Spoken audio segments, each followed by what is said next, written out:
Quiero invitarles que junto conmigo inclinen sus rostros para pedir la bendición del Señor en el estudio de su santa palabra. Amante Padre Celestial, en esta noche nuevamente se reúne tu pueblo en este lugar para estudiar tu santa palabra y para escuchar tu voz. Pedimos, Señor, en esta noche que vengas a nosotros por medio del ministerio de tu Espíritu Santo y que todo lo que aprendamos de tu palabra no solamente quede en nuestra mente, sino que entre a nuestros corazones y nos haga más como Cristo Jesús y más fieles miembros de su iglesia. Te lo pedimos en su nombre. Amén. Durante las últimas noches hemos estado estudiando en cuanto al santuario. Y en nuestro estudio nos hemos dado cuenta que el año de agricultura judío, las fiestas judías, el éxodo personal de Cristo y el éxodo de Israel siguen la misma secuencia y el mismo orden de eventos. En esta noche queremos ver cómo el santuario describe en detalle la historia de la iglesia cristiana, desde su comienzo hasta su final. Es interesante que al estudiar la historia de la iglesia desde la perspectiva del santuario, nos damos cuenta que la iglesia también sigue el preciso orden en su éxodo que encontramos en los muebles del santuario.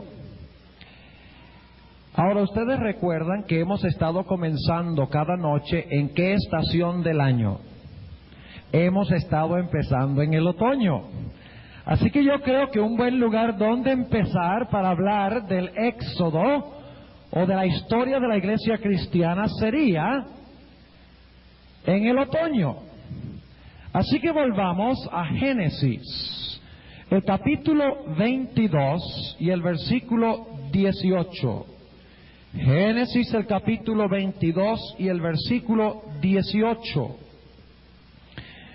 Está hablando de la experiencia cuando Abraham ofreció a su hijo sobre el altar.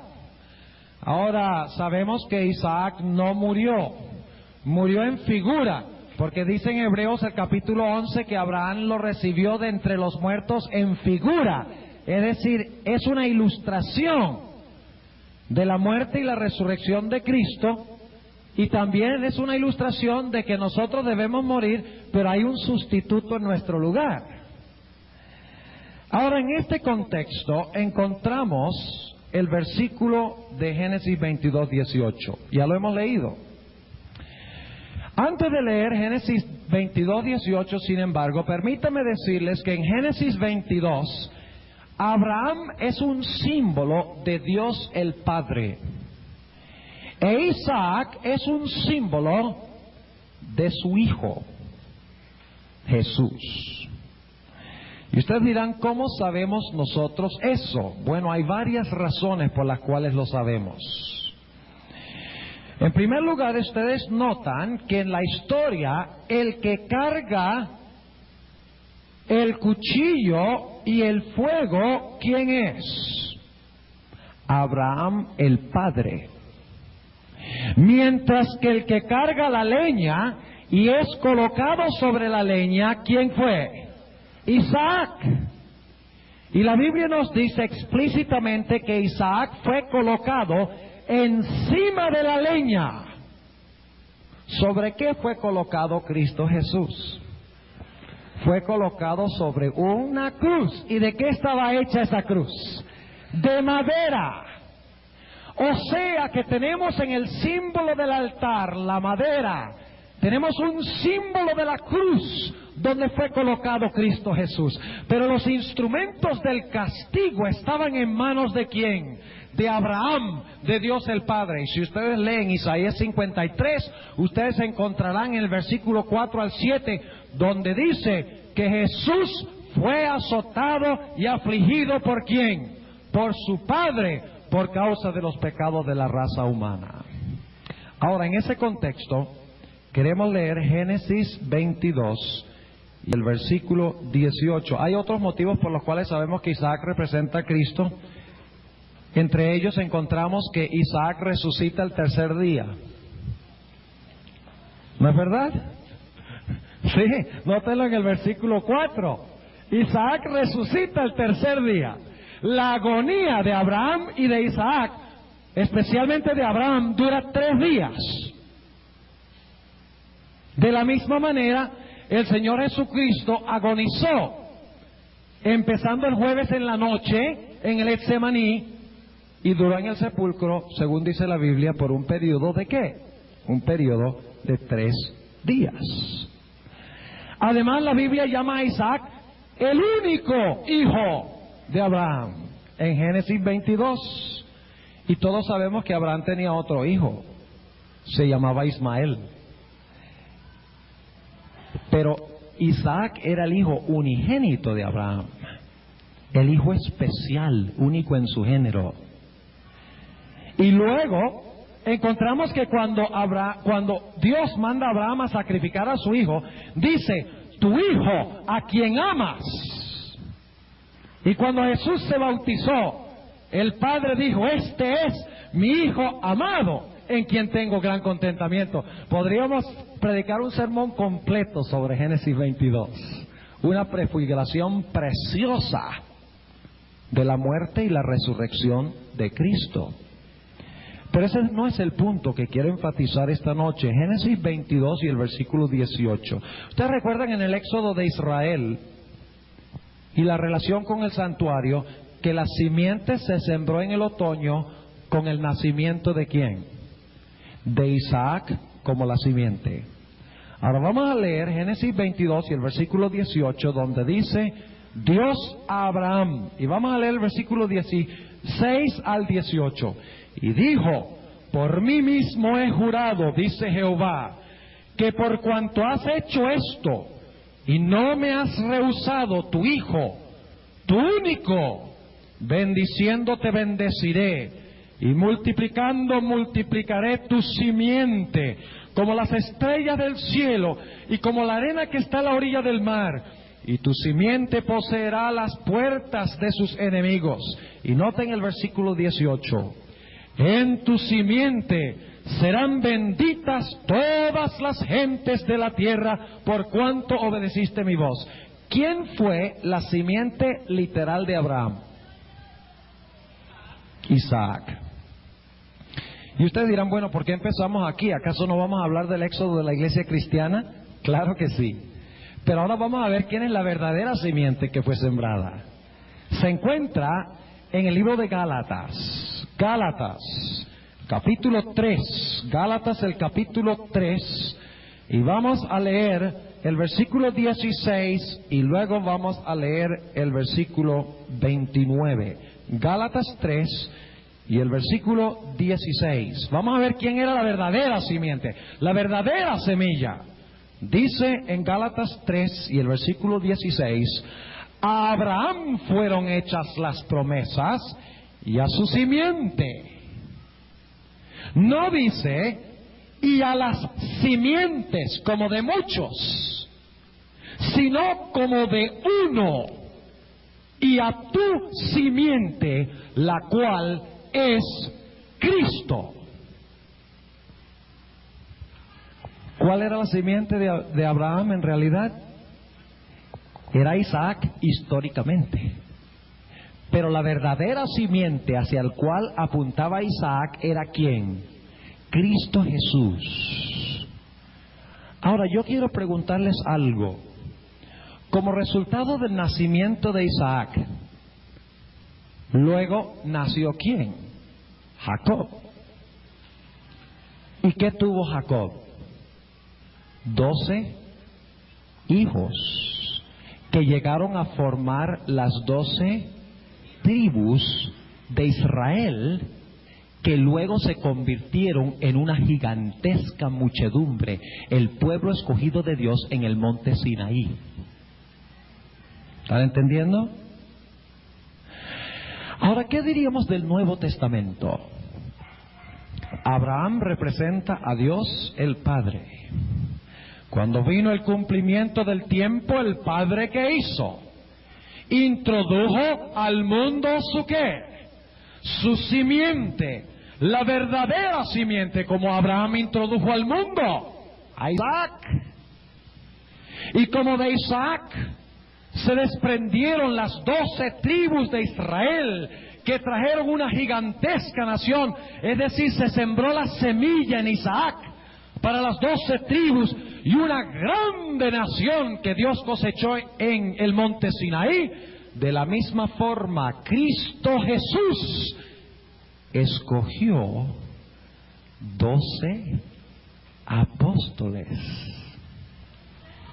Qué interesante, ¿verdad? Y ustedes dirán, bueno, eso es coincidencia de que hayan sido 12 y que los 12 hayan formado una gigantesca nación que Dios cosecha, de lo cual vamos a hablar en esta noche. ¿Saben ustedes que no es coincidencia de que Jesús escogió 12 apóstoles? Ustedes recuerdan que cuando Judas se suicidó, en el día antes del día del Pentecostés, en Hechos 1, los discípulos se reunieron y dijeron que tenemos que nombrar un sucesor para Judas, porque no podemos tener nada más 11 apóstoles. Tenemos que completar el número de los ¿qué? De los 12. Eso indica de que Jesús escogió explícitamente 12 apóstoles para demostrar que eran un cumplimiento de las 12 tribus de Israel en el Antiguo Testamento. Ahora vamos a preguntarnos lo siguiente: ¿cuándo entonces se sembró la semilla en la historia de la iglesia cristiana? La semilla se sembró cuando Dios envió a su Hijo Jesucristo, y Jesucristo trajo al mundo espiritualmente a los 12 apóstoles que formaron el núcleo o la semilla de donde se iba a desprender la gigantesca iglesia cristiana. ¿Vieron el paralelo entre las dos cosas? Es decir, que la iglesia cristiana se funda sobre los 12 apóstoles, al igual que Israel en el Antiguo Testamento se funda ¿sobre qué? Sobre los 12 patriarcas y las 12 tribus. Es decir, que en el éxodo de la iglesia cristiana, de lo cual estamos hablando en esta noche, la simiente se siembra en el otoño. La simiente se siembra cuando Cristo Jesús, la simiente llega y escoge 12 apóstoles como el fundamento de la iglesia cristiana, como el inicio de la iglesia cristiana. Así como a través de Isaac se establecieron las 12 tribus que llegaron a formar una grande nación. Ustedes recuerdan que después que las 12 tribus, o no las 12 tribus, pero los 12 hijos de Jacob nacieron y crecieron, que el pueblo de Dios, ¿cuál es la próxima etapa en el año de la agricultura? Después del otoño, cuando se siembra la semilla, se sembró la semilla con el nacimiento de Isaac y las 12 tribus, los 12 hijos de Jacob. En el Nuevo Testamento se sembró cuando vino Cristo la simiente y llamó a los 12 apóstoles. Ese es el otoño. Ahora hablemos un momentico del invierno. ¿Cuándo es el invierno de la iglesia cristiana? ¿Qué características tenía el invierno? El invierno era ¿qué?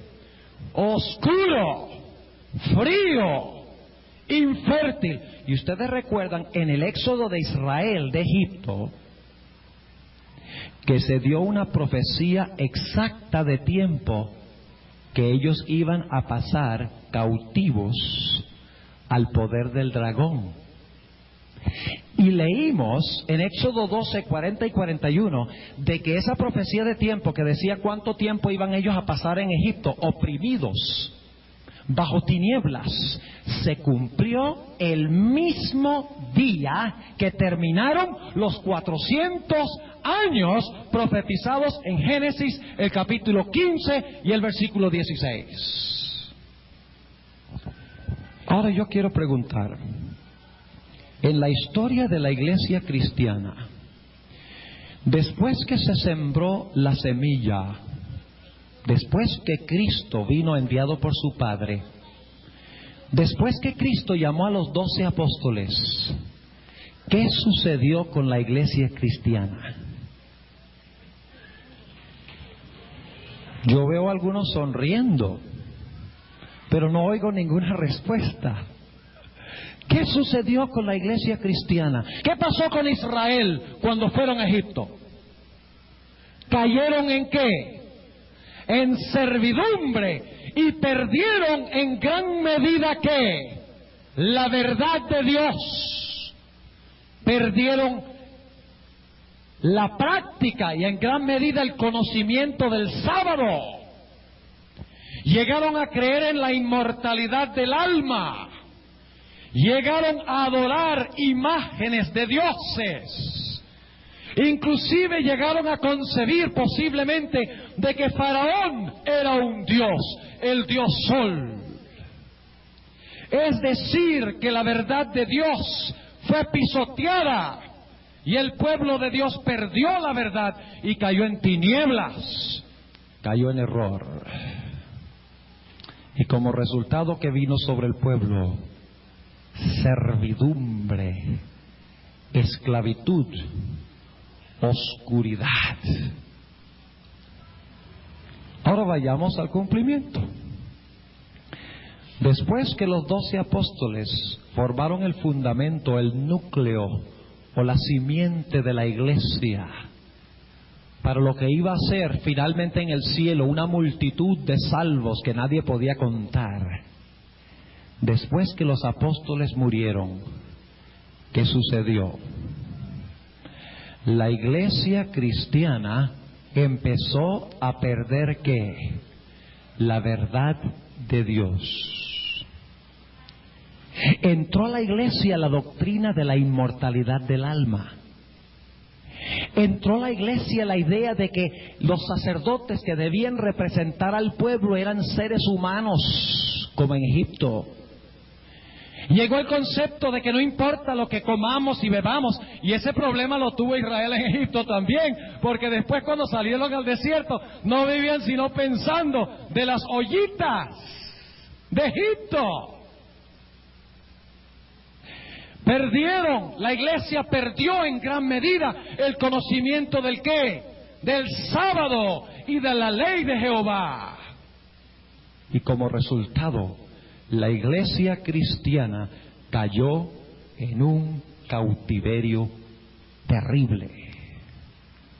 El cautiverio de los 1260 años, que se conoce como las edades oscuras. ¿Cuál fue el invierno de la iglesia cristiana? ¿Qué pasaba en la agricultura durante el invierno? Era que oscuro. ¿Y cómo se llama la Edad Media? Las edades que oscuras. Se perdió la verdad. Los hombres fueron subyugados y perseguidos y pisoteados y oprimidos como Israel en Egipto. Y por si acaso alguno lo duda, la Inquisición tuvo a bien matar, según los historiadores, a más de 50 millones de mártires que querían seguir lo que dictaba su conciencia. Amarga servidumbre, amarga oscuridad. El invierno que vino después de la siembra de la simiente apostólica. ¿Están siguiendo lo que estamos diciendo?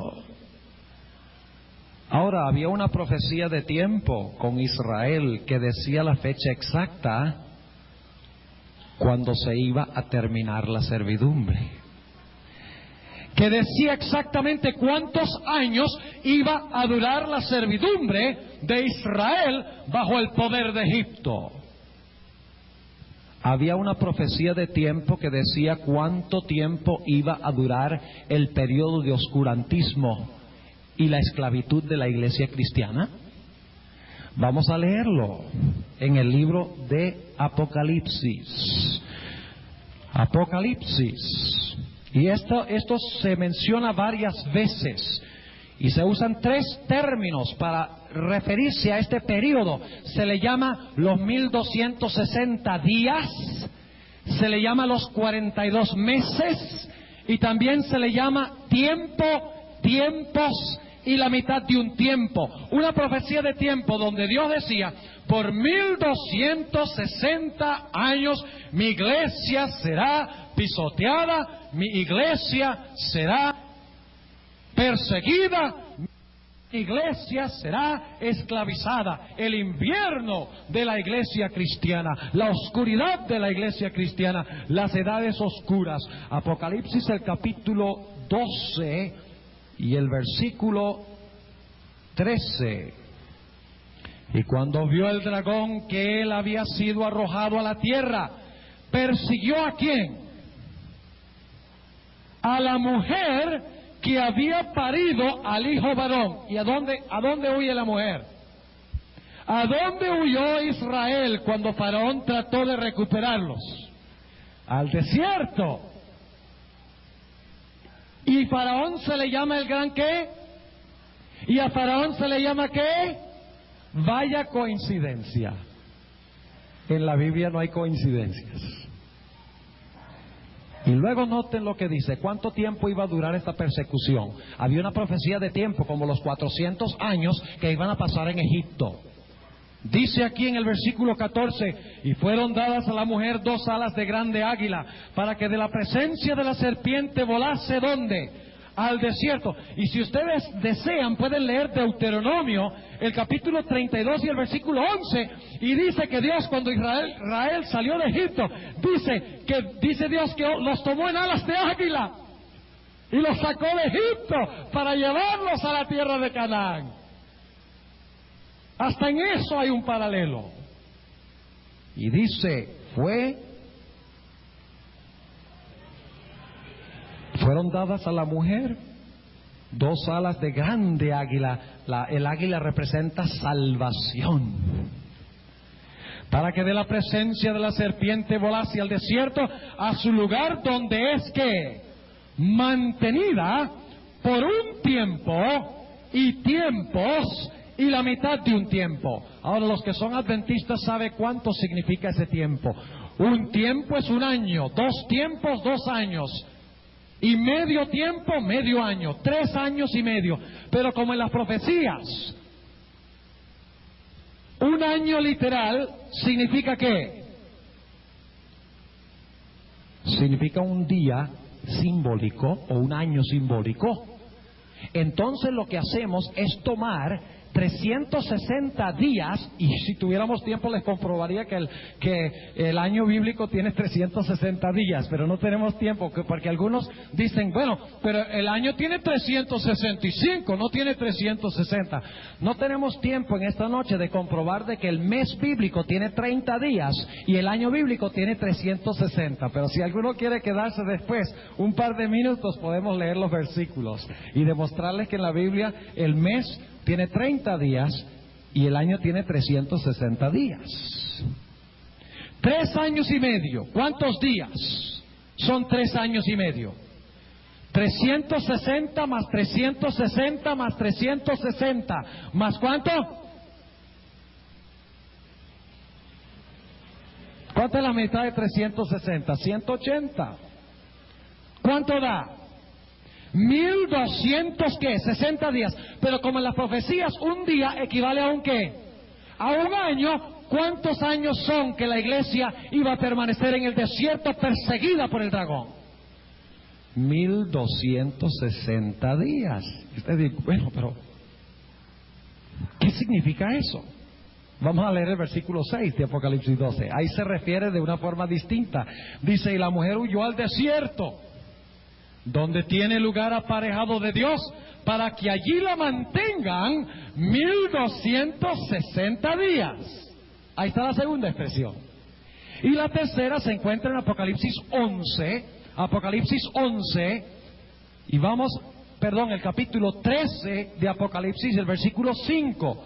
Y le fue dada boca que hablaba grandes cosas y blasfemias, y le fue dado potencia de obrar, ¿cuánto? 42 meses. ¿Cuántos días tiene el mes bíblico? 30. Multipliquen 30 por 42, ¿cuánto les da? 1260. Había una profecía exacta de tiempo, de cuánto tiempo iba a durar la esclavitud y la servidumbre de la iglesia cristiana y la servidumbre de la verdad de Dios. ¿En qué estación del año estamos ahora? En el invierno. ¿Qué festival se celebraba en el invierno? ¿El festival de la dedicación o de las luces? ¿Y qué indicaba eso? Indicaba de que aunque estaban en el invierno, había un rayo de ¿qué? De esperanza. Que venía la Pascua, venía la liberación, porque se dedicaba el altar en la fiesta de las luces. En medio del invierno de la iglesia cristiana, hubo durante ese invierno un momento en que se levantó una luz de esperanza indicando que la liberación pronto venía. ¿Cómo llamamos esa luz? La Reforma Protestante.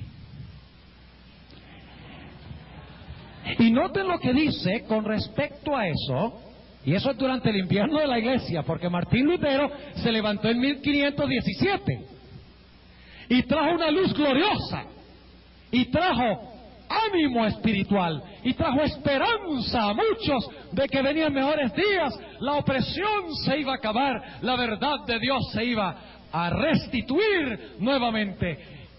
La iglesia en la cual se levantó Martín Lutero, se dice algo muy interesante en cuanto a ella. Apocalipsis, el capítulo 2 y el versículo 28. Aquí está hablando de la iglesia de Tiatira. ¿Cuál es el periodo de la iglesia de Tiatira, adventistas? Es la iglesia de la Edad Media. La iglesia del periodo cuando Jezabel trae idolatría e inmoralidad en medio del pueblo de Dios.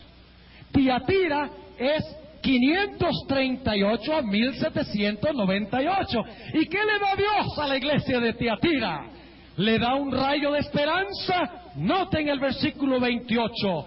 Y le daré la estrella de la mañana. ¿Qué es la estrella de la mañana? ¿Cómo se llama la estrella de la mañana?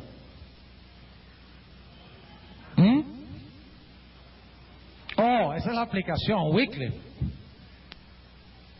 que presagió el levantamiento de Lutero y otros.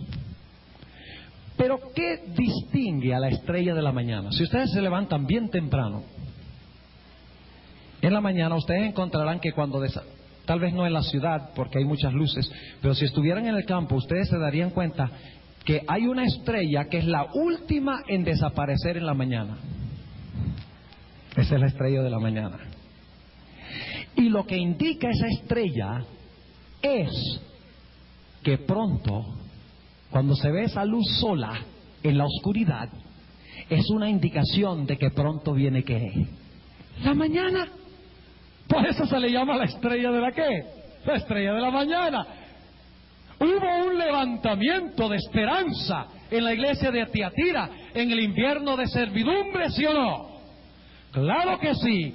Ahora yo quiero leer un par de versículos muy interesantes. Este es el período que menciona la Biblia como el período del caballo amarillo de Apocalipsis, el capítulo 6. ¿Qué representa el amarillo? Una persona que está amarilla, ¿qué pasa? Bueno, podría tener SIDA. Pero muchas veces indica de que el individuo no se está, ¿qué?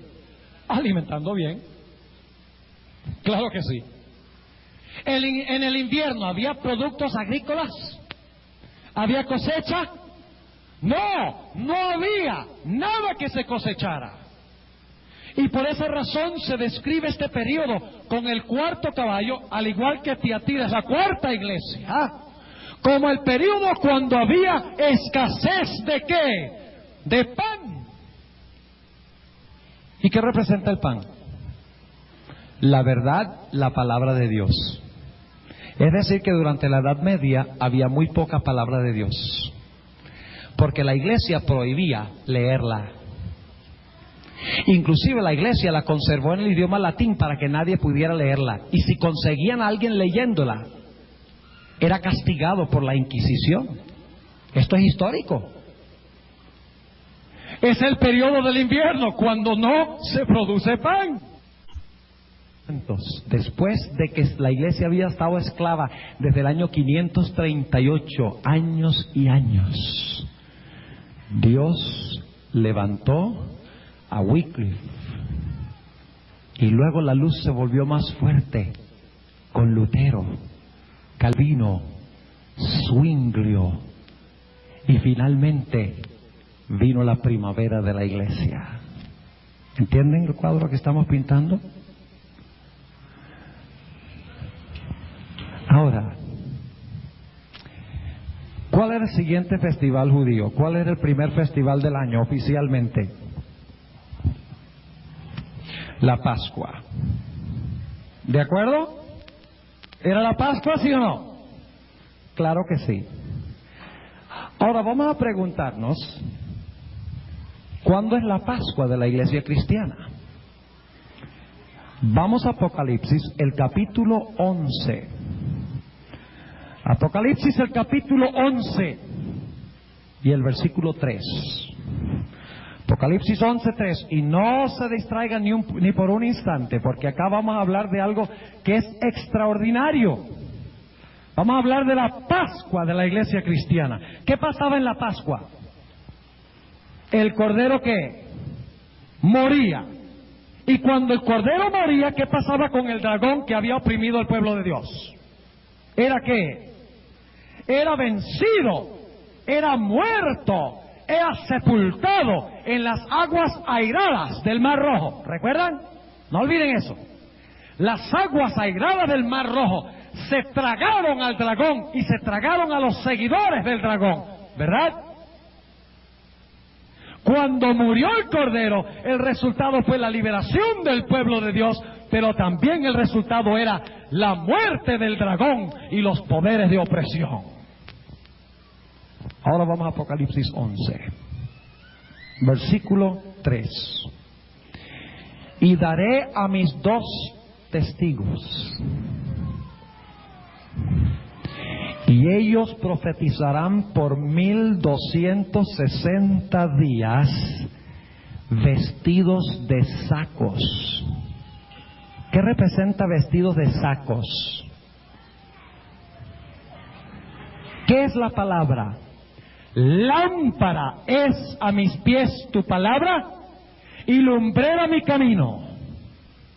Aquí dice que los 2 testigos iban a testificar vestidos de qué?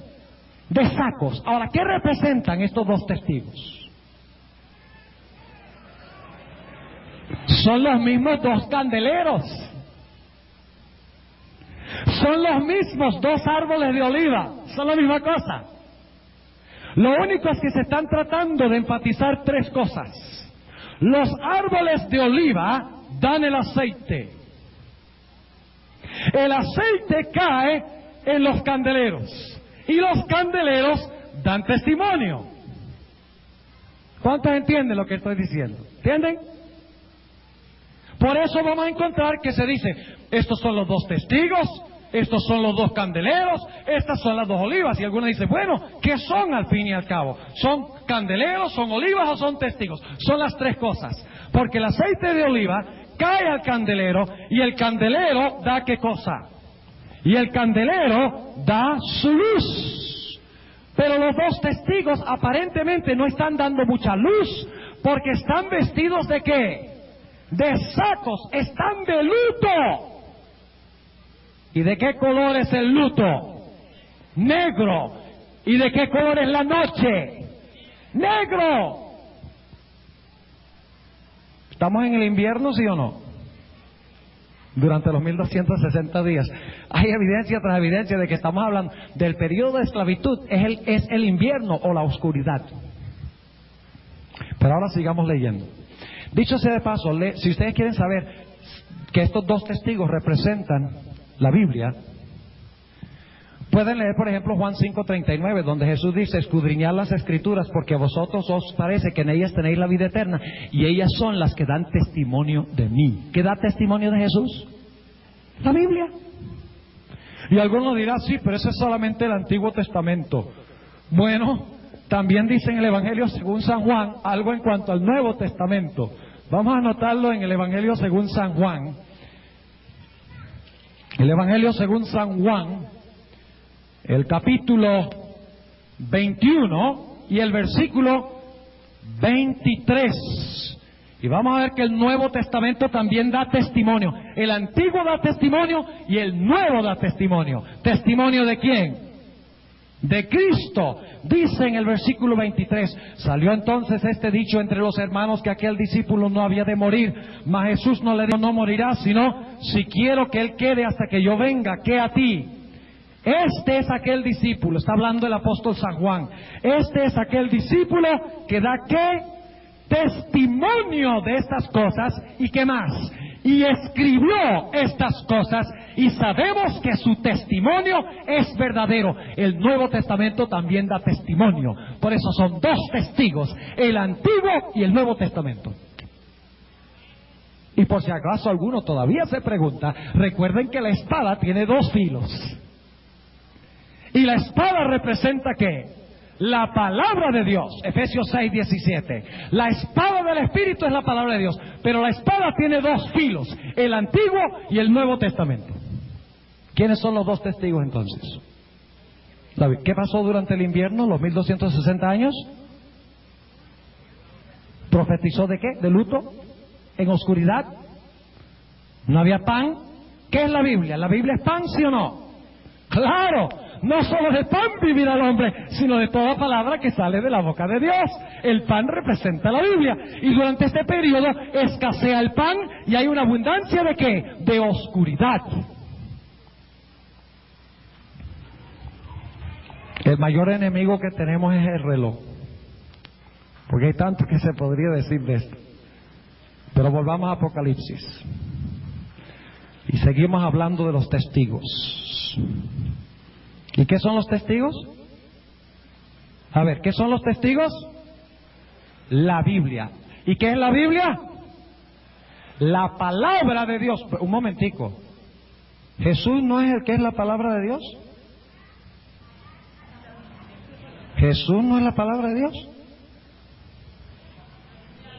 ¿Cómo es que la Biblia es la palabra de Dios si Jesús es la palabra de Dios?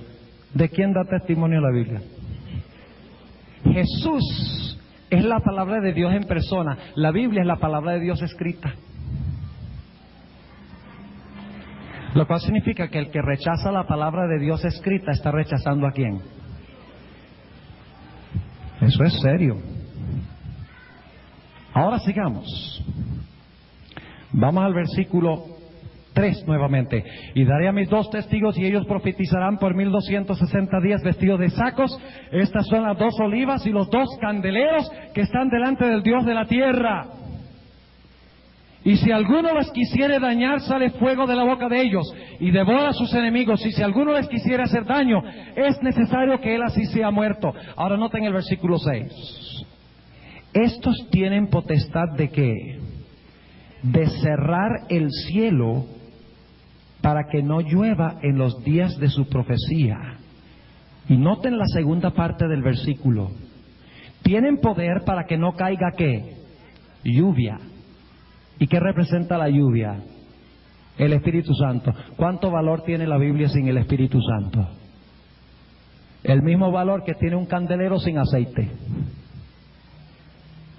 Pero tiene otra cosa que hace la palabra de Dios. Noten la última parte del versículo 6. Y tienen poder sobre las aguas. ¿Qué representan las aguas proféticamente? Las muchedumbres. Tienen poder para convertir las aguas, es decir, las muchedumbres, para convertirlas en ¿qué? En sangre, y para herir la tierra con toda plaga cuantas veces quisieren. Ahora vamos a repasar rápidamente. ¿Cuándo se sembró la semilla? Cuando vino Cristo y escogió ¿qué? A los 12 apóstoles. ¿Cuándo es el invierno? Eso es en el otoño. ¿Cuándo es el invierno? Cuando la iglesia entra ¿en qué? Esclavitud y servidumbre. Las edades oscuras. Cuando no hay luz. Cuando los testigos profetizan en sacos y en silicio, dice un poco más adelante en el capítulo 11, sacos y silicio. Pero luego, en medio del invierno, se levanta una luz de esperanza. La estrella de la mañana, la reforma protestante, trayendo nuevamente la Biblia en el idioma del pueblo. Por eso Lutero tradujo la Biblia, y el pueblo, eso fue como respirar aire fresco y puro. Y luego, después de eso, encontramos la Pascua. ¿Dónde está la Pascua?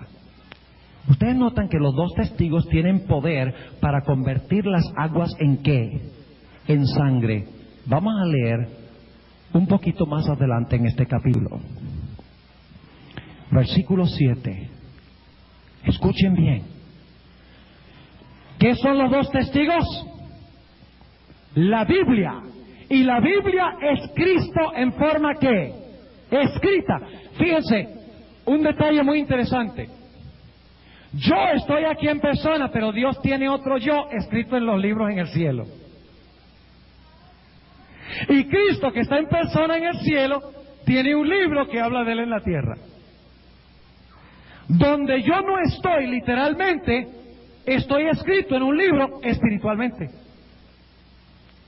Ahora, noten lo que dice el versículo 7.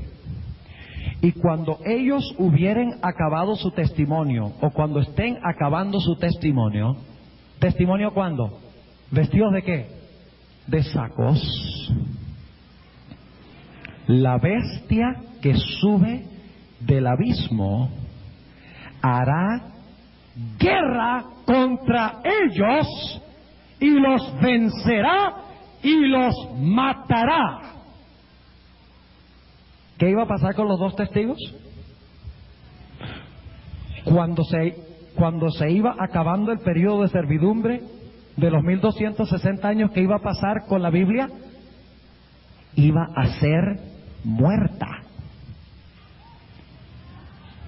Cuando el periodo de servidumbre de Israel estaba terminando en Egipto, ¿qué pasó al final de ese periodo?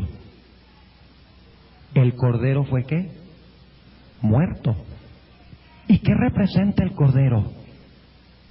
El Cordero representa a Cristo. He aquí el Cordero de Dios que quita el pecado del mundo. Es decir, que Cristo Jesús al final de los 1260 años iba a ser crucificado. Y ustedes dirán, vaya pastor, ahí dice que va a ser muerto, no dice que va a ser crucificado. Eso porque no hemos leído el versículo clave todavía. Noten lo que dice en el versículo 8. Y sus cuerpos serán echados en las plazas de la grande ciudad, que espiritualmente es llamada Sodoma y Egipto, donde también nuestro Señor fue crucificado. Ahora vamos a preguntarnos, ¿Cristo fue crucificado en Egipto? Aquí dice que sí. Aquí dice que los dos testigos iban a ser crucificados donde Cristo fue crucificado, y dice que Cristo fue crucificado en Egipto. ¿Cómo, pastor? ¿Cristo fue crucificado en Jerusalén? ¿No en Egipto? Cuando murió el Cordero, después del invierno en el Antiguo Testamento, ¿a dónde murió? En Egipto. Esta es la Pascua de la iglesia cristiana. Ahora, todavía nos queda preguntar lo siguiente: ¿cuándo es que fue la Biblia crucificada y cómo fue crucificada la Sagrada Escritura?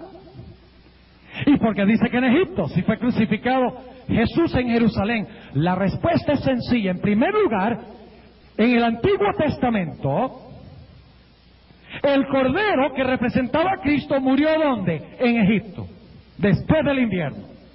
De la misma manera aquí dice que los dos testigos iban a morir después del invierno, también en Egipto. Pero Jesús no murió en Egipto sino en Jerusalén. ¿Qué significa todo esto? Vamos a Éxodo 5:2. Éxodo 5 y el versículo 2. Ustedes se dan cuenta que la Biblia tiene una hilación tremenda. Una persona me preguntó después de una de las presentaciones, me dice: pastor, ¿y cómo puedo hacer? ¿Qué método usa usted para estudiar la Biblia? Y el método es sencillo. Hay dos factores. Uno, la oración. Y dos, el uso de mi cerebro. Porque yo no me voy a sentar y orar a Dios y Dios me va a dar una visión diciéndome todas estas cosas. Toma esfuerzo, estudio, investigación. Dios quiere que usemos nuestras facultades mentales hasta lo máximo, hasta lo sumo. Que desarrollemos nuestra capacidad mental estudiando las maravillas de su santa palabra. Dios no hará por nosotros lo que nosotros podemos hacer por nosotros mismos. Él nos ha dado una mente, nos ha dado ojos, nos ha dado oídos para que escudriñemos, investiguemos, estudiemos, busquemos los tesoros en la Sagrada Escritura. Y Dios promete, junto con nuestro esfuerzo, si oramos a Él, hacernos entender lo que estamos estudiando. Ahora noten, Éxodo 5 y el versículo 2. Está hablando de Faraón. ¿De dónde era Faraón rey? De Egipto. Dice lo siguiente: y Faraón respondió: ¿quién es Jehová para que yo oiga su voz y deje ir a Israel? Yo no conozco a Jehová, ni tampoco dejaré ir a Israel. ¿Cuál era la actitud de Faraón? Era un ateo, porque rehusaba reconocer la existencia del Dios vivo. Ahora, ustedes recuerdan que los 1260 años van desde el año 538 hasta el año 1798. Los que han sido adventistas mucho tiempo saben eso. Espero que lo sepan. Y dice en Apocalipsis, donde leímos, que cuando los testigos estuvieran acabando su testimonio, es que se iba a levantar este poder que se llama Egipto para matar a los dos testigos. O sea que debemos conseguir el cumplimiento de la crucifixión de la Biblia en Egipto espiritual, ya no literal. Debemos buscar la crucifixión de la Santa Biblia en una potencia que se levantó, o en un poder que se levantó cerca de 1798, porque se iba a levantar cuando los testigos estuvieran acabando su testimonio. ¿Entienden lo que estoy diciendo? Ahora, históricamente, ¿qué poder se levantó y dónde poco antes de 1798 para crucificar la Sagrada Escritura? Francia. ¿Han oído ustedes hablar alguna vez de la Revolución Francesa? ¿Sí han oído hablar de la Revolución Francesa? ¿Qué fue lo que pasó en la Revolución Francesa? Entre otras cosas, en la Revolución Francesa, según dicen los historiadores, se rechazó rotundamente, ¿qué cosa? La Sagrada Escritura. Se quemaron todos los ejemplares de la Sagrada Escritura que se pudieron conseguir. Inclusive, en Francia, según dicen los historiadores, a Jesús, y esto lo digo con solemnidad, a Jesús se le llamó el maldito. Nos hace recordar de la muerte literal de Jesús, donde en Gálatas 3:13 dice que Jesús fue colgado en un madero. Maldito todo aquel que colgara en un madero. Lo que se dijo de Jesús en su primera venida cuando fue crucificado sucedió en relación también con la crucifixión de la Biblia en Francia, donde llamaron a Jesús el maldito. Me da temor aún pronunciar esas palabras. Voltaire, uno de los grandes de la Revolución Francesa, dijo: eso es ridículo de que el cristianismo fue fundado por 12 hombres. Yo demostraré la Sagrada Escritura. Y cuando se crucifica la Biblia, ¿qué trae al pueblo de Dios? En 1798, el que había cautivado al pueblo de Dios como resultado de la Revolución Francesa fue llevado cautivo del Vaticano a Francia y murió en exilio. Ahora, ¿ustedes recuerdan que dice aquí que los 2 testigos tenían poder para convertir las aguas en qué? ¿Qué pasó en la Revolución Francesa? ¿Han oído ustedes hablar alguna vez de la guillotina? ¿Saben ustedes que los historiadores dicen que por las calles de Francia corría sangre como un río? ¡Qué extraordinario! Los 2 testigos tuvieron poder de convertir a las muchedumbres ¿en qué? En sangre en la Revolución Francesa. Yo quiero preguntarles, en la Revolución Francesa, ¿recibió una herida mortal el dragón? ¿La bestia recibió una herida mortal, sí o no? Cuando Israel salió de Egipto, ¿el faraón y todos sus ejércitos fueron sepultados en las aguas? En Francia, la nobleza y los sacerdotes y la iglesia fue sepultada en sangre. Fue sepultada por las aguas y las muchedumbres airadas contra la opresión que había existido durante la Edad Media, durante la Edad Oscura. Sí. O sea que la muerte de la Biblia trajo ¿qué? Liberación para el pueblo de Dios del periodo de servidumbre. Liberación en el año 1798 del dragón opresor, de la iglesia apóstata de la Edad Media.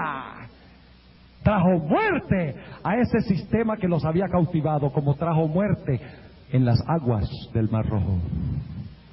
¿Cuál era el próximo mueble en el santuario? El lavacro. ¿Qué representa el lavacro? La resurrección. Volvamos a Apocalipsis 11. Hasta ahora los testigos están en el altar, los crucificaron y los mataron. Y quedaron muertos, ¿no? Cuando a Cristo lo crucificaron, quedó muerto. No. Después de 3 días, ¿qué pasó con Cristo? Y luego, después de su resurrección, ¿qué hizo? Ascendió. ¿Entienden lo que estamos diciendo? Ahora vamos a Apocalipsis 11 nuevamente. ¿Saben ustedes que también la gente se burlaba de Cristo y de la Biblia en la Revolución Francesa? Dice que abiertamente en las calles blasfemaban a Dios y practicaban actos de inmoralidad. Por eso se le llama no solamente Egipto, sino que se le llama Sodoma, practicaban prostitución pública, homosexualismo público en Francia. Mueren en el altar los testigos, la Biblia, Cristo a través de su palabra. Pero ahora noten lo que dice en el versículo 11. Y después de 3 días y medio, el Espíritu de vida enviado de Dios entró en ellos. Y se alzaron sobre sus pies, y vino gran temor sobre los que los vieron. Ahora yo les pregunto, cuando Cristo murió, ¿hubo un gigantesco qué? ¿Hubo lo mismo en Francia? Noten lo que dice en el capítulo 11 y el versículo 13. Y en aquella hora fue hecho un gran ¿qué? Temblor de tierra. Cuando Cristo murió, un temblor. Cuando la Biblia fue crucificada, un temblor. Pero dice que al igual que Cristo murió y resucitó, los 2 testigos, Cristo en la Biblia, después de morir, dice que entró en él espíritu de ¿qué? Espíritu de vida enviado de Dios. ¿Quién resucitó a Cristo según vimos en el tema de anoche? El Espíritu Santo. Entró en ellos y se alzaron sobre sus pies, y vino gran temor sobre los que los vieron. ¿Y luego qué hicieron los 2 testigos?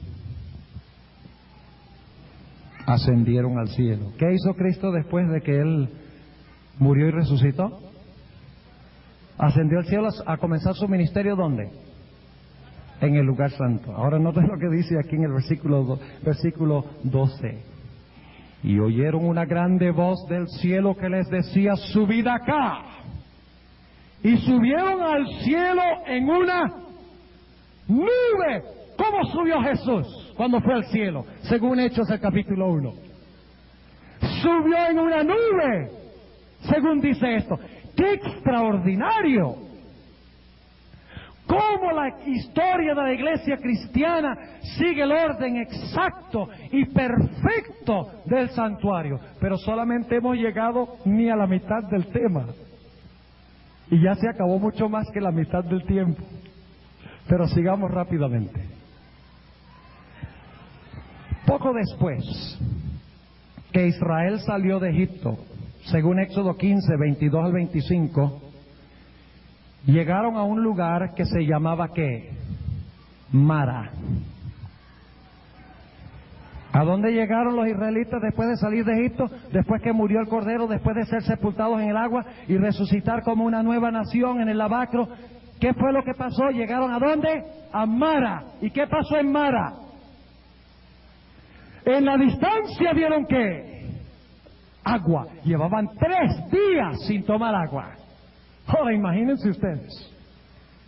Vieron el agua y dijeron: ¡agua dulce, agua dulce! Y vinieron corriendo donde estaba el agua. Y cuando tomaron el agua era ¿qué?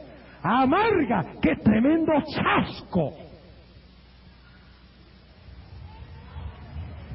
Después del año 1798, cuando los 2 testigos murieron y resucitaron, el pueblo de Dios supuestamente iba a ser dulce, pero resultó ser amargo. Eso se relata en Apocalipsis el capítulo 10, el gran chasco. Ahora Israel salió de Egipto dirigido ¿por qué? Por la columna de fuego y la columna de nube. Ahora, quiero preguntar, ¿la iglesia, después del periodo de cautiverio, salió dirigido por una columna de fuego, sí o no? Noten Apocalipsis el capítulo 10. Apocalipsis el capítulo 10 y el versículo 1. Y vi otro ángel fuerte descender del cielo. Y este ángel es Cristo, dicho sea de paso. ¿Quién estaba en la nube con los israelitas? ¿Quién estaba en la columna de fuego? ¿Quién era ese? Cristo mismo. Y aquí dice: vi otro ángel fuerte descender del cielo cercado de una nube, y el arco celeste sobre su cabeza, y su rostro era como el ¿qué? Como el sol, y sus pies como ¿qué? Columnas de fuego. El remanente es dirigido en su éxodo de la Edad Media por aquel que tiene piernas que son como columnas de fuego. ¿Y qué era lo que dirigía Israel? La columna de fuego. Ahora, ¿qué representaba esa columna de fuego? ¿Cuál era el propósito de la columna de fuego? Ya lo leímos en Éxodo. Era el propósito de alumbrar sus pies de noche. ¿Qué dice el Salmo 119, 105? Lámpara es a mis pies tu palabra y lumbrera mi camino. Ahora el pueblo es dirigido en su éxodo, como los testigos han resucitado, es dirigido en su éxodo del cautiverio de la Edad Media. ¿Por qué? Por la palabra de Dios. Vamos a leerlo en el Salmo 105. Salmo 105 y el versículo 43 al 45. Salmo 105 y el versículo 43 al 45. Un pasaje muy interesante que explica por qué Dios sacó a su pueblo de Israel. Dios sacó a su pueblo de Israel con la intención de que ellos hicieran algo. Él quería establecerlos en Canaán, pero antes de entrar a Canaán tenían que hacer algo. Noten el Salmo 105 y el versículo 43 al 45. Salmo 105 y el versículo 43 al 45. Dice: y sacó a su pueblo con gozo, es decir, lo sacó de Egipto con gozo, con júbilo a sus escogidos, y dióles las tierras de las gentes, y las labores de las naciones heredaron. ¿Y por qué les dio Dios eso?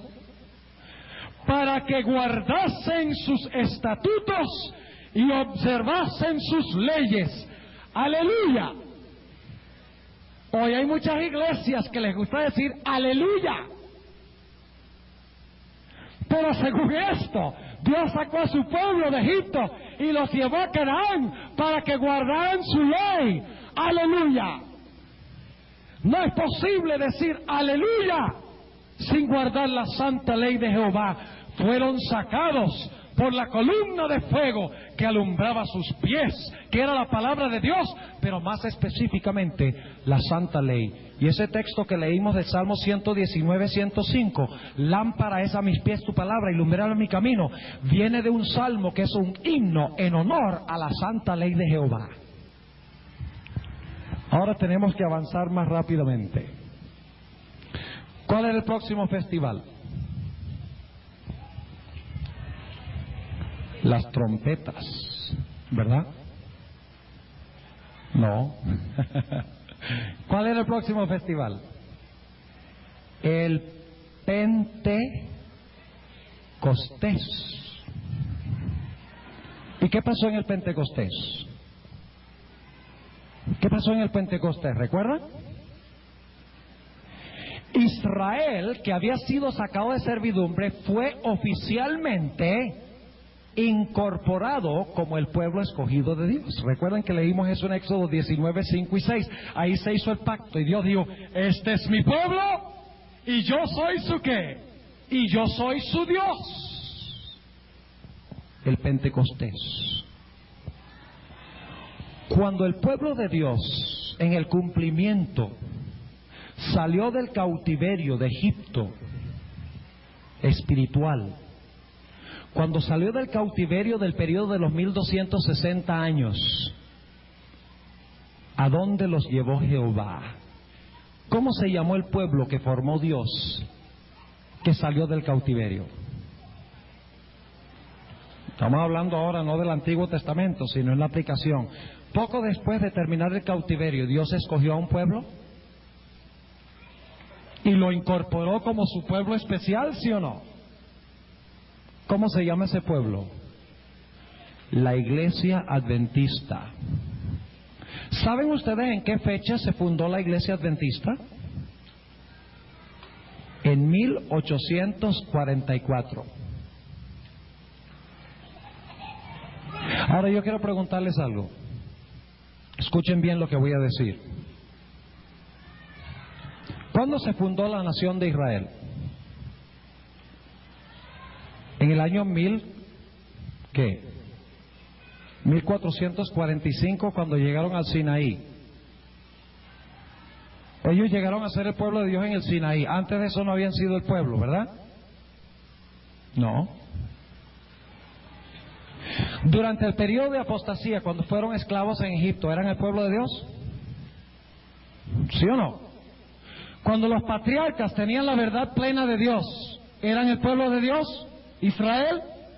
¿Hasta dónde llegaba el origen de Israel? Hasta el tiempo de su fundación en Abraham.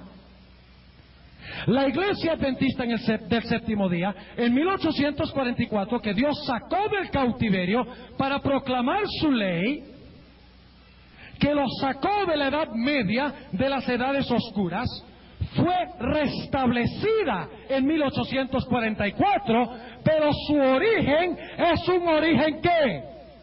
Apostólico. Porque las doctrinas que enseña la iglesia adventista son doctrinas que enseñaban los apóstoles. Lo que hace que una iglesia sea apostólica no es que pretenda ser apostólica, sino que enseñe y practique lo que enseñaron los apóstoles. Y si yo leo mi Biblia correctamente, los apóstoles guardaron el sábado. ¿Cierto? Los apóstoles guardaban el sábado.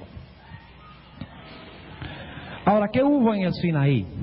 Hubo truenos, hubo relámpagos, hubo voces, etcétera, ¿verdad? Ahora vamos a Apocalipsis 11. Apocalipsis, el capítulo 11, que fue nuestra lectura bíblica de esta noche. Apocalipsis, el capítulo 11, y vamos a leer empezando en el versículo 19. Esto pasa en 1844. 1844 es el Sinaí de la iglesia adventista. Necesitan recordar ese dato. 1844 es el Sinaí de la iglesia adventista. Dice en el capítulo 11 y el versículo 19: y el templo de Dios fue abierto en el cielo, y el arca de su testamento fue vista en su templo, y fueron hechos ¿qué? Relámpagos y voces y truenos y terremotos y grande ¿qué? Y grande granizo, lo mismo que hubo en el monte Sinaí. Dios levantó al pueblo adventista en 1844 en armonía con la profecía de los 2300 días. Ese es el Pentecostés, cuando el pueblo fue oficialmente incorporado como el pueblo especial y escogido de Dios. Ahora yo quiero preguntarles, ¿quién dirigía al pueblo de Israel fuera de la nube? ¿Quién era su líder visible, terrenal? Moisés. ¿Era Moisés profeta de Dios? ¿Lo levantó Dios para conducir al pueblo a Canaán? ¿Dejó Moisés testimonios escritos? ¿Dio Moisés la excusa de que él no sabía hablar cuando Dios lo llamó? ¿El pueblo lo criticó y lo ultrajó? Claro que sí. Ahora contéstenme esto: ¿levantó Dios en 1844 también a una mensajera? ¿Sí? ¿Cómo se llamaba? Elena G. de White. Elena G. de White fue criticada, ultrajada, sí, y todavía lo es, aún después de muerta. Elena G. de White dejó testimonios escritos para conducir a su pueblo a Canaán. Elena G. de White se quejó de que no sabía hablar. Claro que sí. Ahora fíjense, al igual que en el Sinaí, Moisés recibió de Dios información en cuanto al santuario, la ley, el sábado, el diezmo, la organización que debía tener Israel, el hecho de que no se debían usar prendas. Ustedes pueden leer eso en Éxodo 33 y Éxodo 35, donde Dios mandó a toda la gente: quítense los anillos y los zarcillos y quítense todo ese oro y tráiganlo al santuario y dedíquenselo a Dios para que Dios lo use para construir los diferentes implementos del santuario. Dios les mandó a quitar sus prendas. en el Sinaí. ¿Y le dio las instrucciones a quién? A Moisés. Están en la Biblia. ¿Dio Dios las mismas instrucciones a través de Elena White? ¿Tiene la hermana Elena de White mucho que decir en cuanto al diezmo? ¿En cuanto al sábado? ¿En cuanto a la ley? ¿En cuanto al diezmo? ¿En cuanto a la organización de la iglesia? ¿En cuanto a las joyas y otras normas cristianas? Claro que sí. El Pentecostés de la iglesia adventista, 1844, cuando se ve el santuario, la ley y el sábado. Lo preciso que reveló Dios, ¿dónde? En el monte Sinaí. Y en Apocalipsis 11:19 dice que en ese momento se oyeron voces, truenos, hubo relámpagos y un terremoto. Lo mismo que sucedió en el Sinaí cuando se reveló la santa ley de Jehová. Dios escogió al pueblo adventista y le encomendó su ley y su sábado en 1844 en la experiencia del Sinaí. ¿Qué viene después del Pentecostés y de la terminación de la primavera? ¿Qué viene? El verano. ¿Y cómo es el verano? Seco, caliente, infértil. ¿Dónde deberíamos estar nosotros ahora? ¿Ustedes creen que era el plan de Dios de que la iglesia adventista estuviera en el mundo todavía? Ustedes recuerdan que cuando hablamos del éxodo de Israel, dijimos que era el plan de Dios de que el Sinaí fuera el Pentecostés y también ¿qué? Trompetas, hubo trompetas. Expiación, hubo separación. Y tabernáculos, era el plan llevarlos directamente a tabernacular, por así decirlo, en la tierra de Canaán. Rápido era el propósito de Dios. Pero el pueblo llegó a un lugar que se llamaba Cades Barnea. Y Dios dijo, tomen la tierra. ¿A través de cuántos hombres? 2. Josué y Caleb. La iglesia adventista del séptimo día llegó a su Cades Barnea en 1888. Cuando se levantaron, ¿cuántos hombres? 2. Jones y Wagner. Y predicaron a la iglesia, tomemos a Canaán por heredad. Hemos estado demasiado en el mundo, entremos a Canaán. ¿Y qué dijo el pueblo? Gracias, pero no gracias. Los gigantes son muy grandes, las ciudades son muy amuralladas, el enemigo es demasiado poderoso. Y Dios los condenó a vagar en el desierto por 40 años. Después del Sinaí de la iglesia adventista, 1844, el Pentecostés del adventismo, estaban todos los elementos necesarios para el día de expiación, concluir rápido y entrar al cielo. Si ustedes no creen eso, pueden leer en el libro Evangelismo varias páginas, página 503 a la 505, donde la hermana White dice, si hubieran aceptado el mensaje como debía ser en 1844 y hubieran introducido la verdad en el templo del alma, dice que poco después de 1844 el pueblo hubiera entrado a la Canaán celestial. Pero el pueblo rechazó el mensaje de Dios. Y por lo tanto ahora, ¿dónde está la iglesia adventista? Vagando en el mundo, dando vueltas y vueltas en el mundo infértil, el mundo lleno de violencia, crimen, problemas, conflictos, dando la vuelta de los 40 años, por así decirlo, y llevamos más de 100 años desde 1888 vagando en el desierto. Ustedes recuerdan que con Israel Y vamos a avanzar rápidamente a las 3 festividades y las voy a conectar todas. Ustedes recuerdan que era el plan de Dios de que el Pentecostés y los últimos 3 festivales se realizaran en rápida sucesión sin el verano. Era el mismo propósito de Dios con nosotros los adventistas, que después de 1844 se realizara el Pentecostés, el día de expiación, y entráramos inmediatamente, pero por causa de la incredulidad del pueblo, en vez de realizarse las trompetas, el día de expiación y los tabernáculos, vagamos en el desierto y esas fiestas todavía están por cumplirse. Y ustedes dirán, pero pastor, un momentico, ¿acaso 1844 no comenzó el día de expiación? ¿Y no se tocaron las trompetas con los mileritas? ¿Cómo así que todavía el día de expiación y la fiesta de trompetas tienen que realizarse? Voy a mencionar rápidamente lo que quiero decir. El juicio de Dios tiene 2 etapas. El juicio investigador de Dios tiene 2 etapas. La primera etapa es el juicio que comenzó en 1844, que comenzó con los ¿qué? Con los muertos.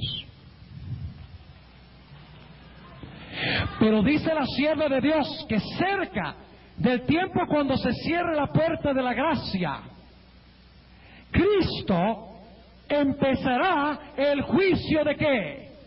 De los vivos. ¿Saben ustedes qué base usa la hermana White para defender ese concepto de que Cristo tiene 2 etapas en la purificación del santuario celestial? El juicio de los muertos en 1844 y el juicio de los vivos al final de la historia del mundo, antes del cierre de la puerta de la gracia. Y no voy a hacer una exégesis y un estudio de todo esto, pero nada más les voy a dar la idea. El Señor Jesucristo en su primera venida purificó el templo 2 veces. En Juan 2 dice que Cristo purificó el templo al principio de su ministerio, mientras que el Señor Jesucristo, según nos dice también en el Evangelio según San Mateo, al final del capítulo 22, el Señor Jesucristo purificó el templo ¿qué? Al final de su ministerio.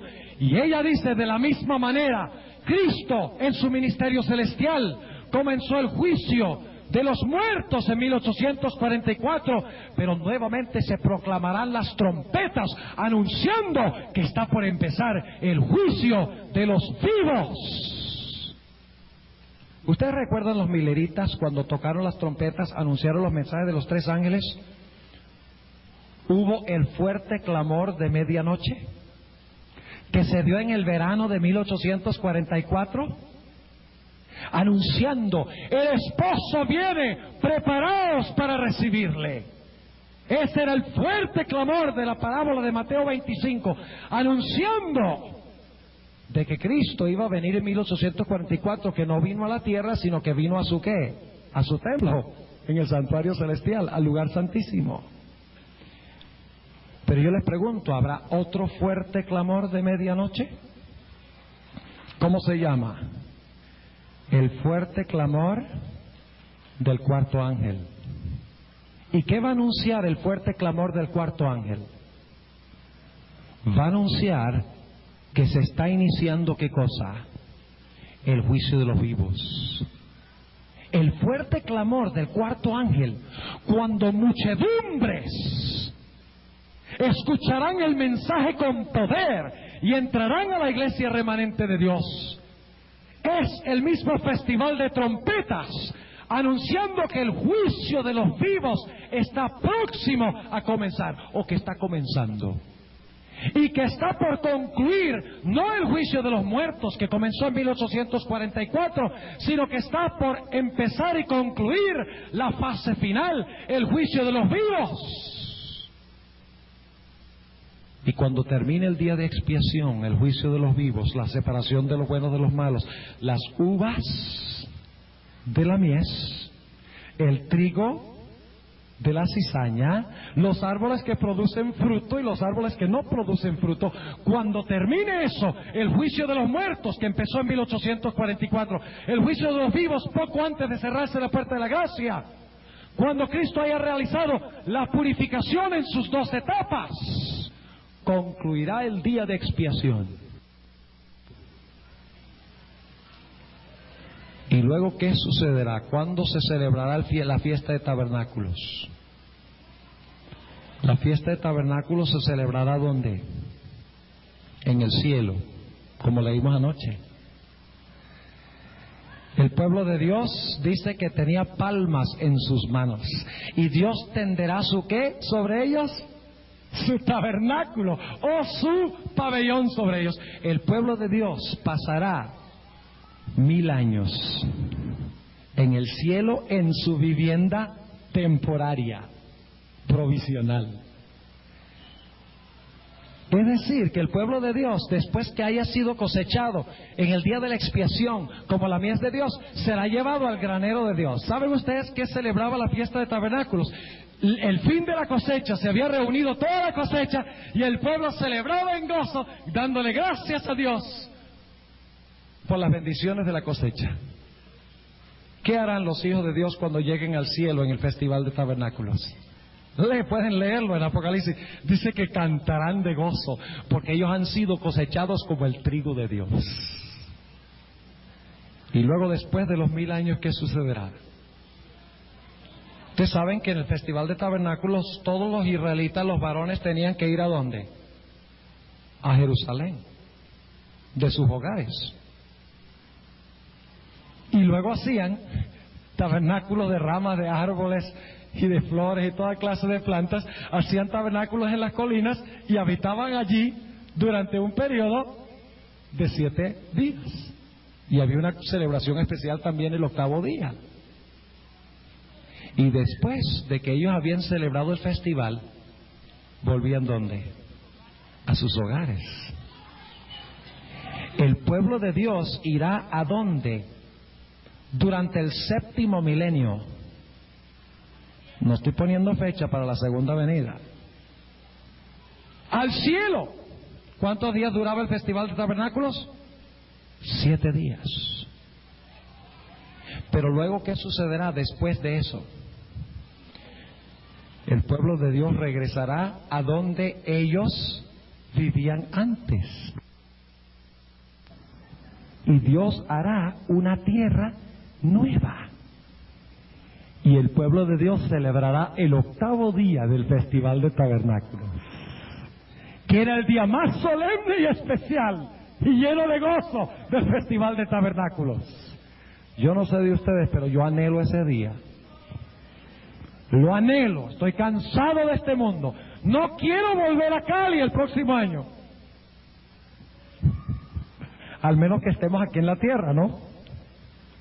Entonces sí, pero yo creo que sería lindo, mucho más lindo, sentarnos en el cielo a escuchar a Cristo, que a lo mejor predica más corto que yo, o posiblemente mucho más largo, porque la Biblia dice que el Señor Jesucristo predicaba todo el día. ¿Y ustedes creen que yo predico largo? Señor Jesucristo predicaba todo el día, ni se acordaba que tenía hambre, y tampoco se acordaba que la gente tenía hambre, sino hasta después, y dice, ay, pero no podemos mandar a la gente sin comer, y le da comida. ¿Ustedes creen que yo predico largo? El apóstol Pablo predica largo. Predicó tan largo que se le durmió uno en la ventana y se cayó. Dice que predicó toda la noche. Óigame, y yo lo dejo ir a la casa a las 9. Será lindo ir al cielo y ser Cristo el predicador. Y no tendremos problemas con transporte. Porque después del sermón todos volaremos a nuestras casas. Yo anhelo ese día. Estamos en la fase final de la obra de Cristo. ¿No es maravilloso cómo el éxodo de la iglesia sigue el mismo orden del santuario? Es una maravilla. Cómo todas estas cosas concuerdan tan perfectamente. En todo su orden correcto, los detalles correctos, en el más ínfimo detalle, perfecto. ¿Y saben algo? Yo estoy en la iglesia adventista porque yo encuentro en el Éxodo del Santuario que Dios levantó al pueblo adventista exactamente como lo dijo, después de la liberación de la Edad Media. En 1844 Dios levantó esta iglesia en el Pentecostés, en el Sinaí. Y yo sé que esta es la iglesia de Dios, porque fue levantada en armonía con la profecía del santuario. Ninguna otra iglesia puede pretender haberse levantado en 1844 con un profeta que pretendía no poder hablar, que fue criticada, que dejó testimonios de cómo podíamos llegar a Canaán. Ninguna otra iglesia. El santuario indica que hay una sola iglesia verdadera, la iglesia adventista. Ahora permítame decirles que hay muchos verdaderos hijos de Dios en las otras iglesias. Estamos hablando de la verdadera iglesia. No estoy diciendo que en otras iglesias no hay verdaderos hijos de Dios. Como individuos hay verdaderos hijos de Dios, pero como iglesia hay una sola. Porque hay una sola que se levantó en armonía con el calendario del santuario tal cual lo estableció Dios. La iglesia adventista, cuando se cumplió la profecía de los 2300 días, allí surgió la iglesia. Yo considero un privilegio pertenecer a la iglesia adventista. Pertenezco a ella no porque pertenecieron mis padres, sino porque yo tengo el convencimiento de que esta es la iglesia de Dios. Ahora, posiblemente las visitas no hayan entendido algunas cosas esta noche, especialmente con relación a los últimos 3 festivales. Habría que trazar punto por punto y tomaría mucho tiempo. Pero yo creo que se comprendió lo suficiente como para ver de que Dios tiene un calendario profético muy preciso y exacto. Y Él levanta a su pueblo en el momento preciso, cuando dice la profecía del santuario. En esta noche yo no voy a hacer un llamado de que vengan aquí al frente. Pero yo quiero hacer un llamado de todas maneras, en primer lugar, a los que son adventistas. ¿Cuántos de ustedes en esta noche, en la oración que yo voy a elevar a Dios, quieren decirle a Dios: gracias, Señor, por haberme sacado de las tinieblas a tu luz admirable? Gracias por el privilegio de pertenecer a tu iglesia. Gloria al Señor. Pueden quedarse sentados. Nada más levanten la mano. Ahora yo quiero preguntar a las visitas, aquellos que no son miembros de la iglesia adventista del séptimo día, aquellos que no han sido bautizados en la iglesia, la verdadera iglesia de Dios, como lo indican las profecías. ¿Cuántos de ustedes quieren decir: yo quiero seguir estudiando estas cosas, y yo quiero, por la gracia de Cristo Jesús, al estudiarlas, al encontrar cuál es la verdadera iglesia, yo deseo unirme a esa iglesia algún día pronto? Levanten la mano y déjenla levantada aquellos que no son miembros de la iglesia. Gloria al Señor. Qué linda respuesta. Yo quiero que mantengan la mano levantada. Si se cansan, consigan un Moisés al lado que les mantenga la mano arriba. Yo quiero que Dios vea las manos. Él sabe todo, pero yo quiero que el Señor vea las manos. Ahora quiero pedirles que inclinen sus rostros con las manos arriba para pedirle al Señor que eso sea una realidad. Amante Padre Celestial, en esta noche hemos estudiado el éxodo de tu iglesia. Hemos visto puntos altos y puntos bajos.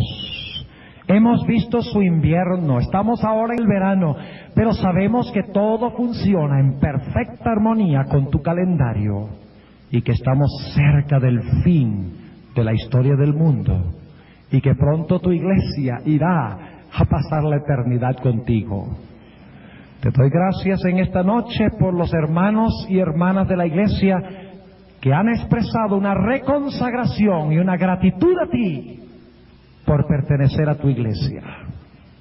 Y oro en forma especial, muy especial, por aquellas personas que en este momento tienen las manos alzadas a ti, como si fuera tratando de alcanzar tu mano, para tomarte de la mano y pertenecer a ti y a tu iglesia. Te pido, Señor, que tú no permitas que nada ni nadie en este mundo, ni los demonios siquiera, puedan desanimar a estas almas de unirse a tu iglesia.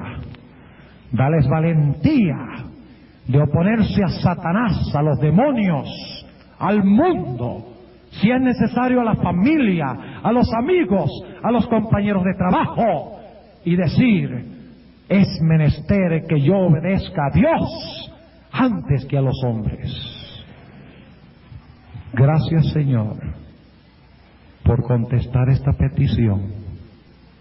Y yo sé que tú lo harás, porque te lo pido en el nombre y por los méritos de Cristo, nuestro precioso Salvador.